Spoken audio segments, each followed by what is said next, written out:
Welcome to Blues Plus, your new match day home, where tonight we bring you all the build-up to this evening's League One fixture. Blues travel to Bloomfield Road to take on Blackpool in the penultimate game of this 24-25 title-winning season. With 105 points already on the board, a win tonight sets a new EFL record that will surpass Reading's total of 106, set almost 20 years ago. Kickoff is less than 45 minutes away. It's Blackpool versus Blues, and all of your build-up is right here, live on your matchday home, Blues Plus. Well, welcome along. Great to have your company once again. Have you recovered yet? Well, what a weekend it was. Tonight, we have the match, of course. If you are one of our Blues Plus subscribers and in international territory, you can watch the game live. But all this build-up now is live on the YouTube and the social media pages for the next 45 minutes. Plenty to come on the show for you this evening. But again, if you are in one of those international territories and can watch the game as well, just go to the website bcfc.com for all the details. Right, time now to introduce not one, but two guests to the show this evening. We've got a pair of strikers up front for us this evening, with 300 goals between the two. Please welcome Mr. Tommy Mooney and Lyndon Dykes. Gentlemen, how are we? Very good, thank you. Good evening. Good to have you both with us. You recovered yet from the weekend? Just.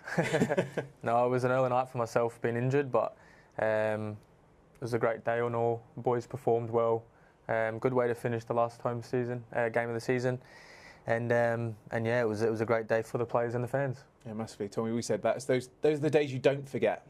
No, absolutely. As a footballer, it's easy for me when I look back, but those are the days when you get a medal put around your neck. Those are the days certainly that you remember. A little bit different from the way I have achieved promotion, so I don't really understand how the players have dealt with it, because they've had to wait for it for such a long time. But yeah, fabulous scenes, wonderful day for supporters, staff, players, everybody in the stadium. A little bit jealous that we weren't in the stadium with everybody else. I know, right? Maybe next time. Next time. We'll get promoted next year and we'll be there.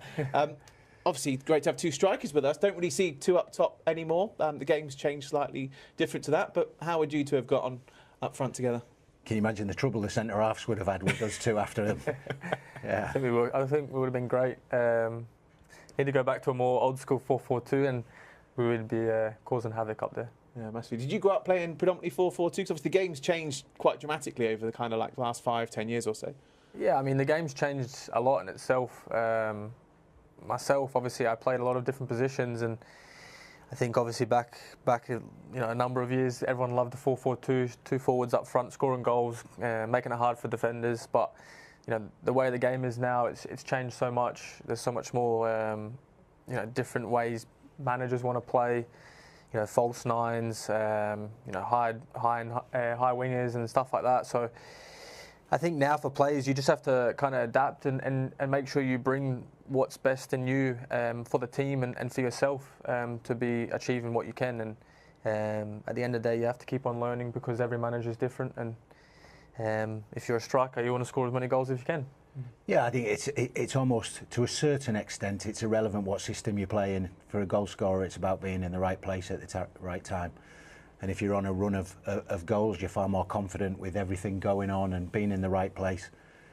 And if you're having a little spell, you perhaps change your game a little bit, but sometimes you just have to carry on, get in the right place at the right time and put the ball in the net. Well, talking about the right place at the right time, it would be remiss of us not to show some of your highlights from this season when we've got you on the show. So let's take a look at some of your goals from this season. I know, Tommy, you're a fan of these two.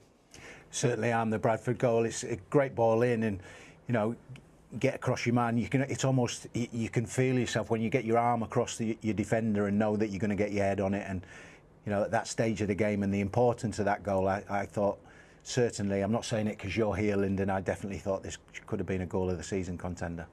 Yeah, I mean, obviously for myself, it's the ball exactly what I wanted. It probably helps that I'm actually starting a little bit wider and coming in away from the defenders. But Tom obviously puts a great ball in there, and I'm just focusing on the contact, and luckily it goes in. Yeah, and this one as well. Real composure on this one as well, to take those touches to get past your man and then get the finish away. Yeah, I mean, obviously it was more, the ball was coming at me, I wanted to bring it down. I knew I had defenders all around me, so I had to try and do what I could, and luckily, here I just kind of wanted to hit the target, and it was really, really happy to see it hit the back of the net.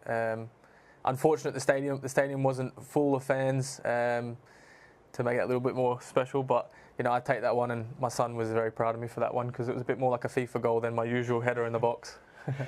Yeah, it's about adapting to the circumstance. The control with your chest, and then the way the ball bounces. You don't have any other options to tow it over the defender, and then it's about can you find the corner and keep it away from the goalie's hand. No, massively. Well, it's great to have you on the show today, and we're looking forward to your insight as we go through. Of course, as we've been saying over the last few games, they're coming thick and fast as we come towards the end of the season. 2 to go, and it only feels like yesterday we were in here celebrating lifting that trophy at the weekend. But those games continue, and we're away on the road this evening against Blackpool. So let's get some team news. Teams released just before we came on air, and of course, let's look at that Birmingham team. Couple of changes from the weekend, Tommy. Any kind of surprises in there for you? Yeah, perhaps it's a surprise with Jay not being in the starting 11 when he's going for that golden boot. I'm sure he'll be desperate to get on the pitch, but Alfie's got his own targets to hit, and it's about picking the right team for the right opposition. And I did comms for the game up at Blackpool in the FA Cup, and it was a really good start to the game. So I'm sure they'll be looking for exactly the same thing tonight. Lyndon, we've been talking over the last few shows that strength in depth, and as Tommy's mentioned, they're obviously starting Alfie tonight as well. But there is that strength in depth of that squad, and goals are coming from all over the pitch as well. Yeah, I mean, there could have been a number of changes tonight, the way some players obviously been playing when they've got the chances in the last couple of weeks. Obviously, Jay will probably be very disappointed he's not playing, but what he has to do now is come on when he gets the chance and keep doing what he's done all season, and hopefully score a couple more goals to get him back up. Because I'm sure he's chasing that golden boot. But Alfie's been amazing coming in, and yeah, it's nice to see obviously Mark coming in as well for Paik in the middle. I think he's unfortunate to maybe not get as much game time as he wanted, but he's a great player, and he's got a big future. So I'm hoping tonight he does well as well. Yeah, I think the influence that he's had when he's come off the bench as well, when he's come in, and we've talked so many times about the relationship and partnership that Iwata and Paik have in the middle of the pitch. I think they've been outstanding this season, the pair of them. But Mark, when he's come in, he's done everything that the manager's asked of him. So, yeah, fully deserves a place in the starting 11. We've been talking defensively as well. Obviously, the clean sheet at the weekend, but also up at the back there and Clara, that kind of defensive resilience been a real key part of the season as well as those goals. Yeah, I think the back four's been outstanding all season. I'm sure that the goals conceded would show that for everyone. But again, we've got great numbers and depth. Grant came in not long ago, done well for not playing for so long. But we've got a number of players that can play in those positions. Obviously, Bielik out at the moment, but like I said, we're just solid at the back, and us attacking in general, it starts from the back, and that's what a lot of our defenders can do, because they can do a bit of both, and I'm sure tonight we'll see that as well. Yeah, hopefully, and we certainly saw it at the weekend as well. An incredible match, of course, getting that victory as well as lifting the trophy. So before we look back at the highlights of that game, Lyndon, just talk to us about that pre-match atmosphere. Me and Tommy were sat here and we said incredibly envious of you guys all in the stadium, but St Andrews at Knighthead Park never fails to deliver, and it was a very special build-up to that match. Yeah, I mean, as a player, you want to play in stadiums like that with fans going crazy, everyone excited for it. I was driving in from training here, and I could just see all the fans, piling in over the roads and crossing when they shouldn't be trying to get in the pitch. So it was really, really great atmosphere. And for myself, I wish I would be playing in it, but looking at it from a step back as a fan, it was really special before the noise of the stadium and the fans, just the pure joy was amazing to see, and hopefully we have many more days and memories like that. From a player's perspective, obviously being in a tunnel in a dressing room, how much can you hear of that at St Andrews at Knighthead Park as you come out that dressing room door? I mean, you can definitely hear it. You can hear it in the change rooms, and that's what gets you up for the game. I'm sure the boys were excited to get out there. Last home game, we knew we were going to lift the trophy in front of everyone. It was excitement, but as well, they wanted to make sure they put a good performance on. And hearing that, having the effects of everything going on at the same time, it lifts it, and it lifts you to start the game well. And when you start the game well, it builds the whole game in general. And yeah, it was a top day and a top performance from everyone. That atmosphere pre-match is pretty special for me, especially now with all the pre-match shows with the fireworks and the flames and everything. Really adds. Yeah, I mean, we spoke about it many times. It literally is a match day experience now. It's not just 90 minutes of football. And, you know, like I said, we were very envious that we couldn't hear that noise. But seeing the pictures, it actually, I went home and over the weekend I watched back replays of the Millennium Stadium, because that's the best experience I've ever had in my life in terms of atmosphere, with the roof shut. And, you know, the Blue supporters, that many of them were there on that day and were there on Sunday too. So it's wonderful. And the scarfs on the seats, just the whole experience now at St Andrews at Knighthead Park is a wonderful thing. No, it certainly is. Well, the build-up and the fan support on the day, you certainly didn't let us down. You kept right on. And then the players did their bit as well. And it was a fantastic result on the day as well. So let's look back at some of the highlights. Maybe gets fingertips to it, I don't know. It seemed to be travelling very quick, but referee obviously thought so. Oh, and the Mansfield corner was met by a Mansfield man and put wide. A sustained attack, if you like. You know, again, Stansfield now receiving the ball between the lines. Goes for the 1-2 with Down on the edge of the penalty area. Mansfield got a toe in, but Blues retain possession. And there's Williamson, and that's brilliant. And there's Anderson, and that is a sensational opening goal for Blues.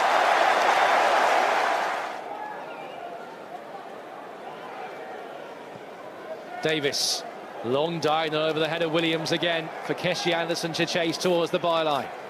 Anderson again just teasing Williams to back off into his penalty area. Tees up Cochrane to stand up towards the back post. There's Laird, it's palmed away only as far as Williamson, and Williamson turns it in for 2. Get yourself down for that. But here Blues lead Mansfield by 2-0. Iwata will slip through. Laird on the edge of the Mansfield penalty area. And there's Kieran Dowell to hit a thunderbolt.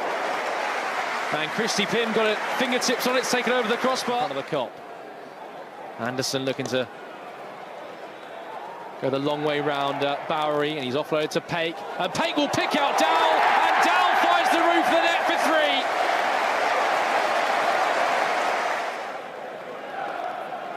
3. Iwata. Clara. Dowell. Brilliant. Iwata. Sensational. Absolutely sensational.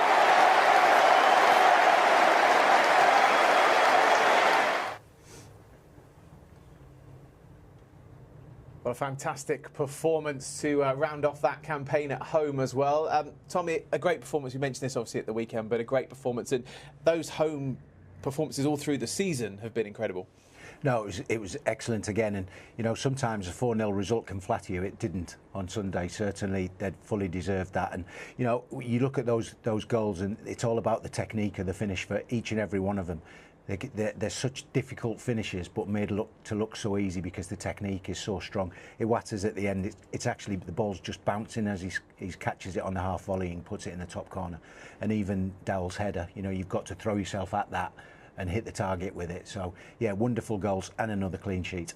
No, massively. And obviously, the manager's keen to keep that foot on the gas and keep those performances coming. And obviously, you wanted always to win at home on that final game. You're going to get the trophy. You don't want to draw that game or not pick up the points. But that intensity to still keep going at this point of the season is incredible. Yeah, and I think that's what you need to be a team that's fighting for the all-time points record, because, you know, this season's been tough in general for the expectations, but we just keep on grinding through. And that performance on the weekend there was, you know, just full professionalism in itself, because we came out, we knew what we needed to do, and it was, like you said, 4 great finishes.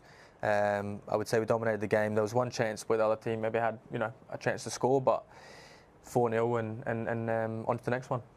Tommy mentioned the technique that goes into some of those finishes. How much work goes into the training ground on that, or is a lot of that instinct as well? Yeah, I mean, there's a bit of both. Obviously, finishing sometimes is just repetition. You need to get into that groove, especially for strikers. But Tomo's goal at the end there is a bit more instinct. His instinct coming into the ball, trying to read the bounce of the ball, and I think confidence as well. You know, it plays a major key. You could see how confident he was. He didn't take a touch. He wasn't really thinking about it, and he just put it in the back of the net.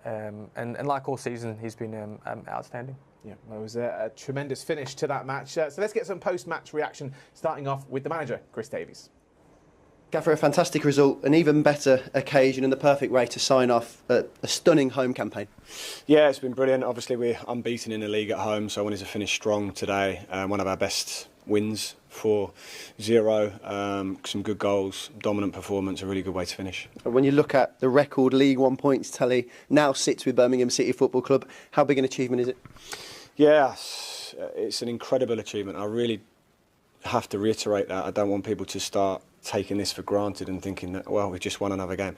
No, we've just got the most points any team in the history of English football have got in this league.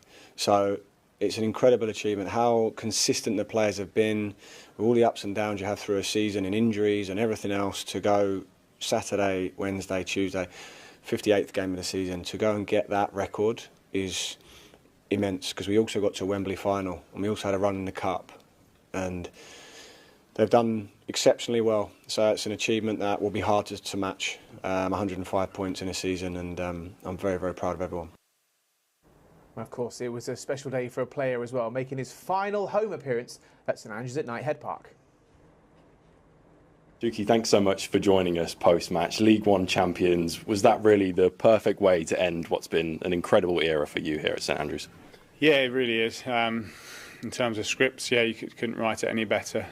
To play my last game here at St Andrews and to lift a trophy is the perfect way to walk away. You'll be leaving with the club in a much, much better position than it has been in many, many years. And was that something that was massively important to you? Yeah, incredibly important, because I think I felt a huge burden, a big weight on my shoulders throughout turbulent times here. It felt like we were almost swimming against the tide at times, and people would come and go, and I felt a massive responsibility to try and help keep the club above water, really. And so when we went down last season, it was really, really painful, albeit ironically in a better situation with the new ownership and everything like that. So I couldn't walk away knowing that had happened, and I get to have my final game here when the club is clearly on the up, and hopefully they're going to enjoy more days like this. And it couldn't end in a better way.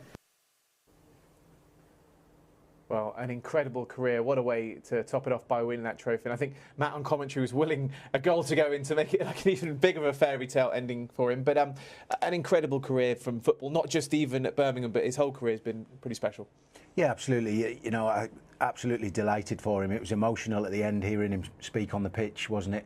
He's been here an awful long time, seen an awful lot of things that perhaps he shouldn't have seen, over the years, but it's ended wonderfully for him. It really is the top of the tree and the best way to go out. So delighted for him. And, I'm sure when you come to the club, you knew the history that Dukey had here.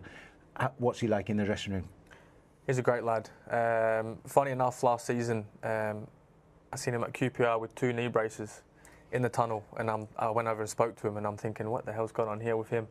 And to come here, obviously, and be involved with him, and he's back on the pitch playing, and now be his mate as a teammate is such a top guy, and like you said, it's such a great feeling to be his teammate when it's coming to the end, and he got to lift the trophy for the team that he loves, and obviously going forward, we all know he's going to maybe hang around and help the boys where he can, but yeah, he's a great guy on the pitch and off the pitch. No, massively. And those celebrations on the pitch were, say, me and Tommy have been alluding to. We're still very jealous we weren't there. But it was incredible to see. And obviously, from an ownership perspective, the way this season's gone, getting to Wembley, as the manager mentioned there, by getting this point record, by getting the title, it's incredible testament to the effort they've put in off the pitch to support you to be able to achieve this. Yeah, 100%. We wouldn't be able to have special days like that without them. They've came in obviously and done an amazing job. I'm sure last season was very tough, but it was a step backwards and 2 steps forwards. So yeah, credit to them. You see how much he puts into the club. You see him always at the home games, and the travel's quite far for him, just not across the M40 or anything like that. So yeah, it's always good to see him at the games, and it's credit to all of them, and I'm sure this club's got a great future with them. Tommy, I thought it was interesting when you heard his post-match thoughts from Tom Wagner, saying this isn't the best day. There's going to be even more great days to come. And he promised it. No, it's good, and it's also refreshing when he says if you can't say it, you can't do it. Some people try and keep things calm and let's get a grasp of reality here. We're not going to go and win the Premier League, but Tom's saying when you say things like that, I think it encourages everybody else to believe where the football club can go. Yes, there's an awful lot of hard work, but Knighthead are not scared of hard work. They're thriving with that pressure of developing and taking this football club bigger and better. Yeah. And talking to bigger and better, the season's not up. There's still something to play for. We've won this title, we've been received the trophy, but actually there's an awesome record that could be on the cards here. Still 2 games to play, still 6 points available, 105 points. Victory tonight takes you above that kind of Reading point. Is that something that as a team you've been thinking about, or is that just, I guess we're making more of a thing because it's exciting for the fans and exciting for the club, but do those kind of things play on the players' mind as well? I think it does, maybe more to the end of the season when you realise, you can do this. As a player, you want to leave your career with the most history and the most memories you can. And something like this doesn't come around, very often. For all the boys involved in this, they should be super proud. But to beat a record like this, I'm sure it will, it'll be a long, long time to be beaten, if if we do beat it. So hopefully we do. But yeah, I'm sure it's part of your thought process near the end. I'm sure the boys tonight, they know if they win tonight, they're going to beat it. So yeah, I mean, you just take it as it comes. Well, I think listen, there's no clauses in any player's contract, manager's or coach's contract, that gets them any more money for the amount of points or another medal, but it's professional pride. You get this close, and you can see the way that the manager, Chris Davies, is speaking about how important it is right now. The players and the staff and the football club have earned the right to be talked about in that bracket. Can they get it over the line and do it? And I think we've said for many weeks, that is now their next goal. Yes, promotion is gained and the championship is gained, but when you look at that points total, the difference between Reading there and Sheffield United, but in our current league table, the difference between us and Wrexham and everybody else, it would be a shame if we can't get over that line, but we've got 2 games left to do it, and I'm fully confident that they're focused enough to do that. That record's been there for nearly 20 years. When you talk about writing your name into the history books, win the next 2 and get to 111 points. It's difficult to see anyone ever beating that.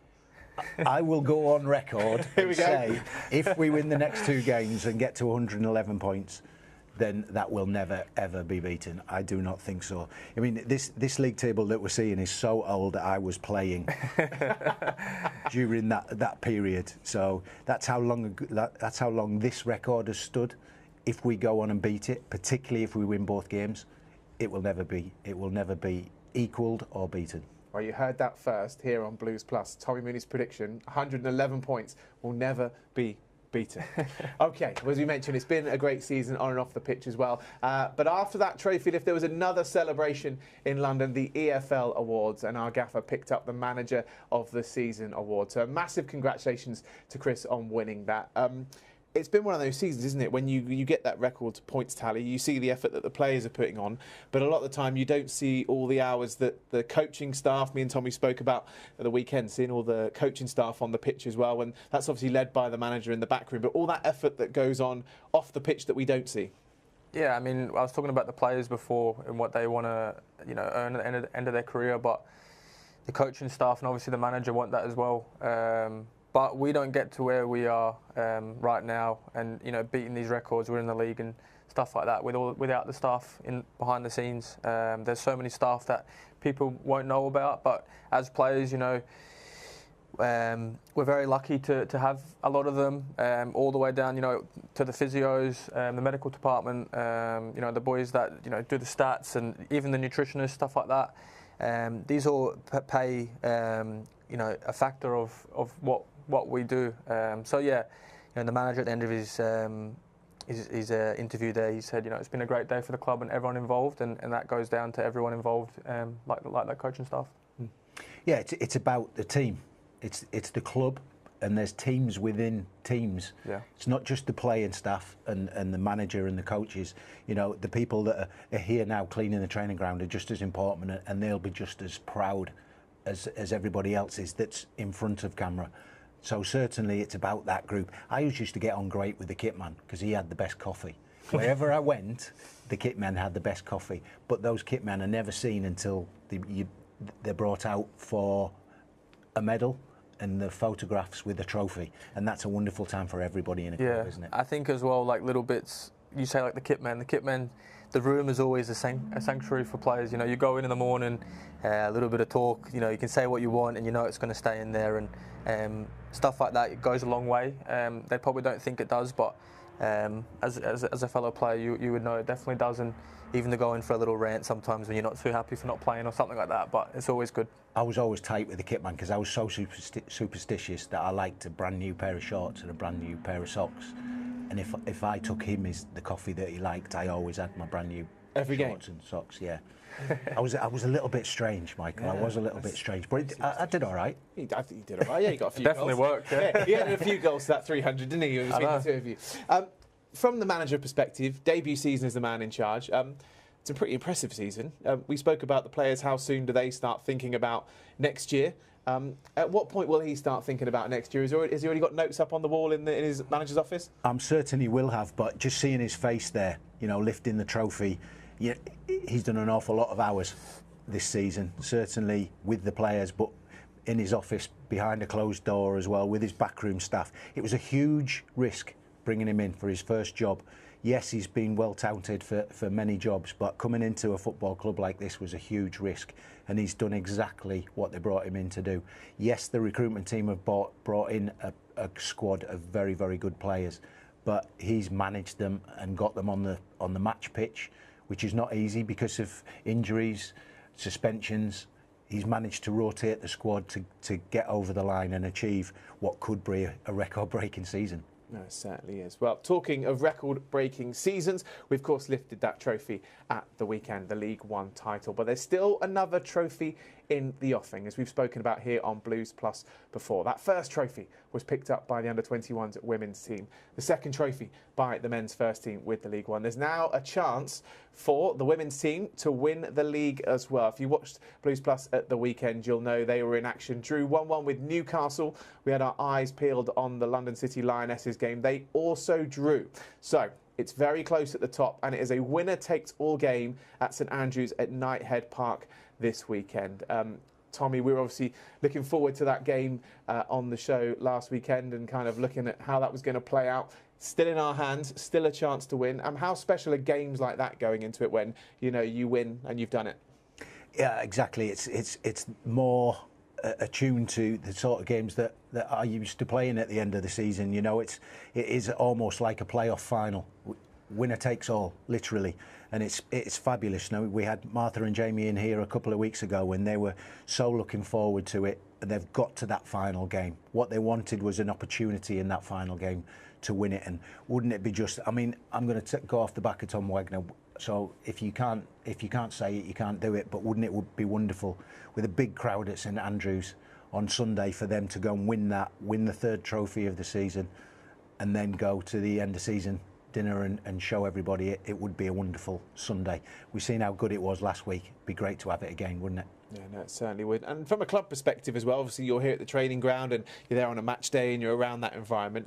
How good does it feel from a player's perspective when the whole club is performing and there's great results coming from the youth team, from the women's team, from the men's team? I mean, that's what you want. You want everyone to be successful. And to come down to the wire like that, it's written for a really good game. Obviously, they're both playing each other, which you wouldn't expect. It would be a little bit different if they're playing different teams. Everyone's looking at what's the score there, what's the score here. But it's going to be a very exciting day. Hopefully, they can have the support of a full stadium, because I'm sure that, like we were talking about before, the atmosphere, it helps the players and it helps them achieve more. And yeah, so I'm gonna follow you, and hopefully, as Tom would say, yeah, hopefully they're gonna win it because they need the 3 points, and yeah, I believe they will too. Yeah, certainly. Well, let's get some post-match reaction from that game then. That 1-1 draw away to Newcastle. Yeah, look, I did a little bit of research before coming in, and it's a competitive league from top to bottom, you know. So at the end of the day, as a footballer, that's what you want. You want to challenge every week, and like I said, the team should be proud to even be in this situation, to be competing for a promotion spot next week, especially at home. You know, hopefully we get all of our fans that come out and support us, because it'll honestly feel like a 12th man for us out there. So encouraging everyone to come out in the Brum, support your girls, and because I think it's going to be a good game. We're ready to give it everything. I'm really proud of the group to be here at this point. We knew what we needed to do. We've done what we needed to do today, and we're ready to give it absolutely everything next weekend and effectively go to war. Thoughts there. Amy, the manager, giving her thoughts post-match there. An award for her in the week as well, which is nice to see. Both of our managers winning awards for this season. The approach going into that game, the performances have been on the women's side. They've had that momentum going forward. Does that kind of give them the edge against London City Lionesses? Because, of course, they were expected to win their game at the weekend. They drew, so their momentum's kind of petered off a little bit. Well, they could have won it if they'd won at the weekend. So the momentum is certainly with us. And, you know, a great crowd at St Andrews at Knighthead Park, willing them on to get over the line with a win. Certainly, I think that, yeah, they've become favourites for me. So, yeah, thoroughly looking forward to it. Yeah, and Lyndon, a plea to anyone who's not got a ticket yet that wants to go along. How much of a difference will that make with the noise in the stadium to get that momentum behind you? It would definitely make a difference. You know, I've played in some big games, and you know the crowd's like an extra man, and that's what you need. They'll be going into that game, you know, a little bit of nerves, but excitement as well, because they know what they have to do. And as a player, that's what is a nice thing sometimes, because you know what you need, and them going into that with a full stadium, I'm sure that will be enough for them.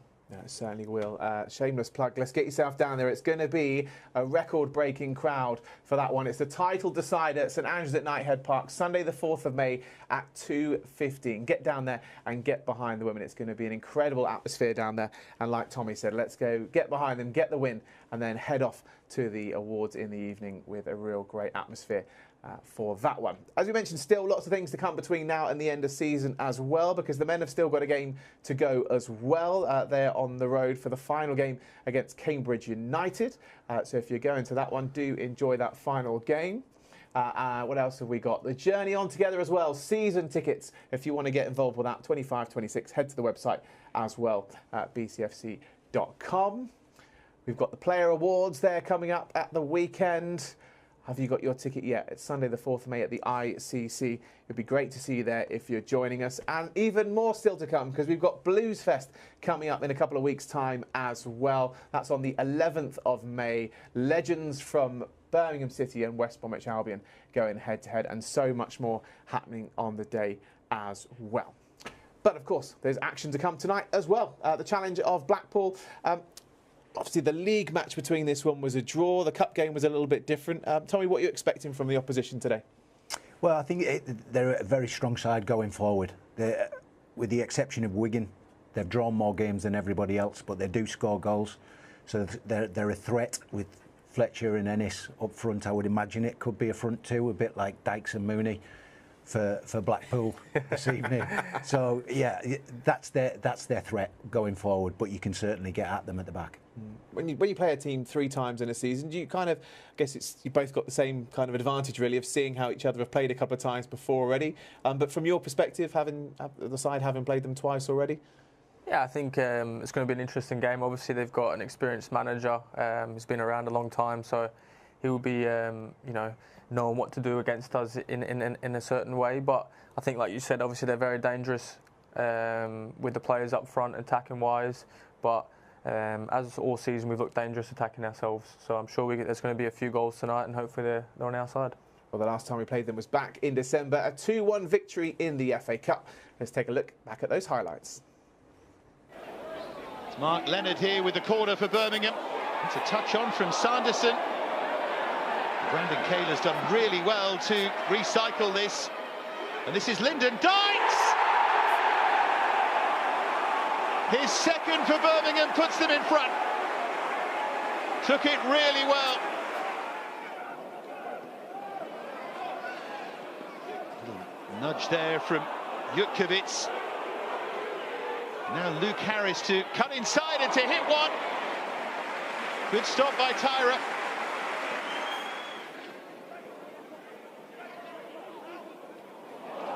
And that's a clever touch on to Kayla.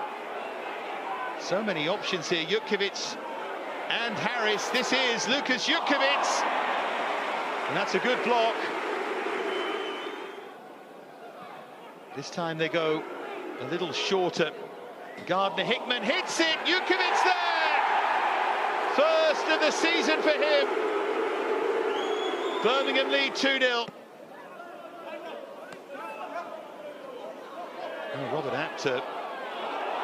A chance for him to run here. Apter, he's done really well, and Rhodes gives Blackpool hope here. This is not our feed, is it?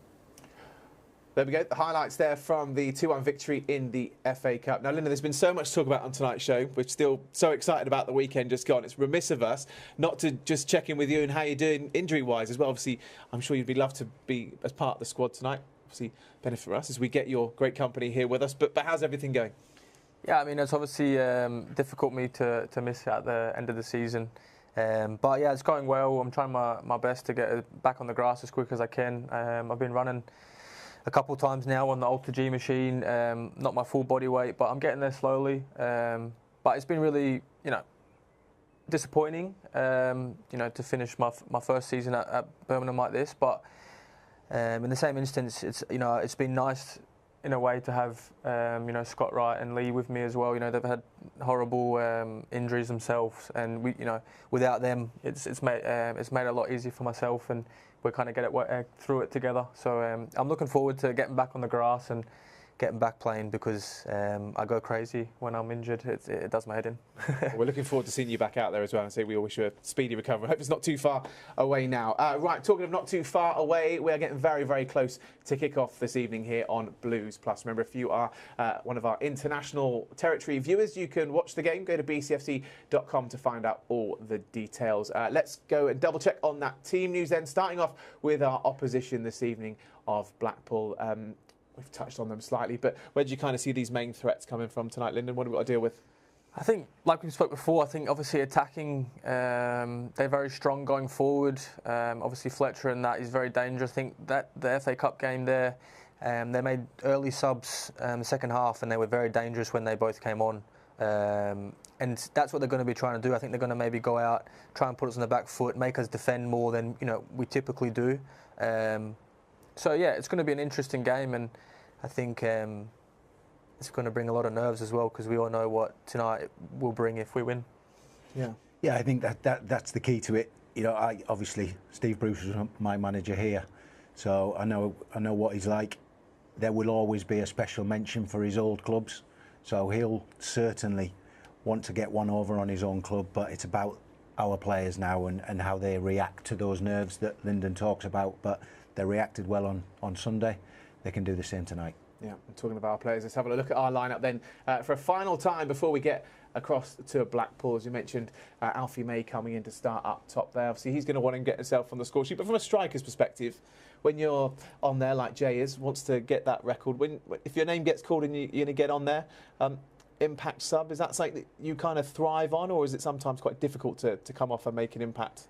No, I mean, that's what you need to do. I'm sure Alfie's got his own goals. He wants to go and score a few goals himself, having a great season number-wise. But obviously with Jay, as every player, I don't like being on the bench. I'm sure he's not as well. But you have to come on and you have to prove a point. And yeah, it's going to be interesting. Obviously, there is other ways he can, maybe the manager wants to switch it up with, obviously, he's coming on the left side with Keshi coming off and keeping Alfie on if they do need both of them on. But yeah, it's going to be an interesting night. And like you said before, with the depth that we have, the whole bench can make an impact and help the manager if needed at certain times of the game. OK, well, the players are making their way out onto the pitch for this one. I'm sure there'll be a great atmosphere from all the travelling Blues fans coming out there. Tommy, did you play at Blackpool? I did play. It didn't look like that many years ago. At least the pictures are colour now, so that's always a bonus, isn't it? But yeah, it was always a difficult place to go. Plenty of wind. It's been a lovely sunny day, but there'll be a really strong wind blowing right down the ground, so that'll be difficult. But they managed it well in the FA Cup. I remember when they got promoted to the Premier League, wasn't it Ian Holloway said we can get some new grass now? There's nothing worse than playing at Blackpool when the weather's bad. If you've been to Pleasure Beach, it's carnage. Yeah, well, it looks like a good summer's day down at Blackpool. They'll all be going to get their sticker rock down the beach afterwards. Will it be another 3 points for Blues? Can they beat that record this evening? There's 2 games to go. And, of course, 3 points today breaks that record. Time to get you to your commentary team for this one, Matt Delaney and Dale Moon.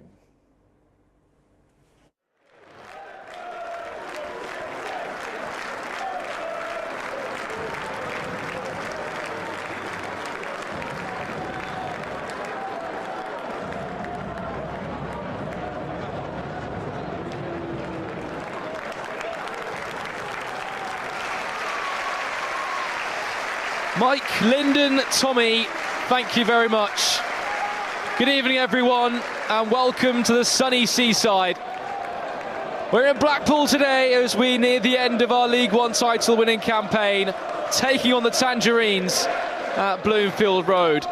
Blues League One record breakers on Sunday, now on the brink of EFL immortality as the best team to exist out of the 72 in history. And yet with that, more history beckons on these final 2 league games on our travels. A win here this afternoon.